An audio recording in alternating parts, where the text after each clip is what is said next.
We're being lied to. All day long, while we work hard to pay our bills, advertisers work hard to find more creative ways to convince us that we need to buy their stuff to be happy and successful. And that's how many of us get stuck in what's called the rat race. The problem is, it doesn't work. For most of us, working harder and longer hours so that we can buy the newest gadgets at the expense of our relationships, our health, and peace of mind does not lead to happiness and fulfillment.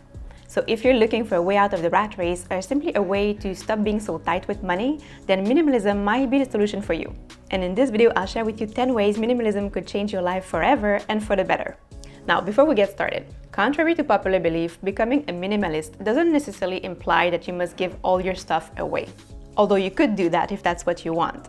Minimalism is more about letting go of the need and the desire to accumulate unessential stuff. Think of the stuff that gives you perhaps a false sense of identity and accomplishment and success, but that ultimately doesn't make you feel happy or fulfilled. So it's really a mindset shift just as much as a lifestyle change.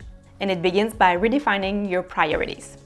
Once you have defined your priorities, then you can begin to let go of the clutter in your life, like what's not essential, which leaves space for the things that are really important, like your relationships and life experiences. And that's the whole point of minimalism. When you consume less, you spend less, and when you spend less, you don't need to work as much. So you have more time to enjoy life, to be with your partner, to play with your kids, to have hobbies, and to take care of yourself. If you've always wanted to learn to play the guitar or take Italian lessons or go camping on the weekend but never had the time, now you will. Another thing that happens when you embrace a minimalist lifestyle is that you stop defining yourself by the things you own. Many people tend to attach their identity and sense of self-worth to the things they possess, like the size of their home, the type of clothing they wear, the neighborhood where they live, and so on. But if you build your identity around the things you own, what happens if you lose everything?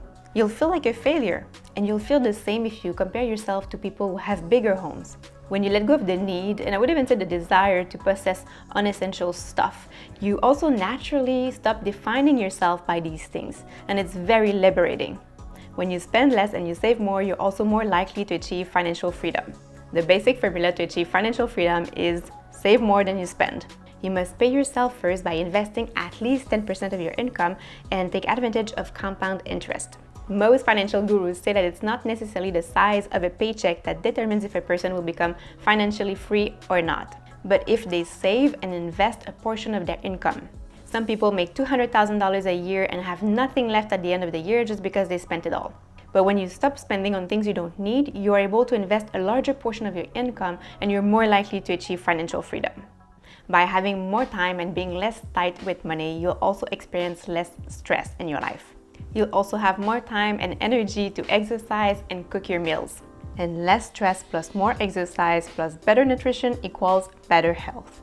As we said earlier, minimalism helps us put our priorities back in the right place. And health should probably be our number one priority. I think it's Confucius who said, "A healthy man wants 1,000 things. A sick man only wants one thing." You'll also have more time and energy to invest in your relationships, your relationship with your partner, with your family, and with your friends. According to the Blue Zone study, having close relationships like family members and friends whom you can call on a bad day and who you know will support you in difficult times is one of the most important things for living a long, healthy, and happy life. The sad thing is that it's often the first thing that people neglect when they get stuck in the rat race or when they chase material possessions.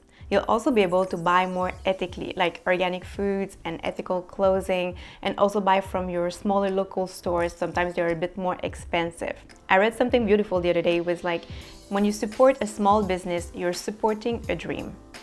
So minimalism isn't just about spending less and living with less. Like ultimately, you also become more conscious about how you spend your money and where things come from and how they were produced. Perhaps you've heard the saying, every time you spend money, you're casting a vote for the kind of world you want.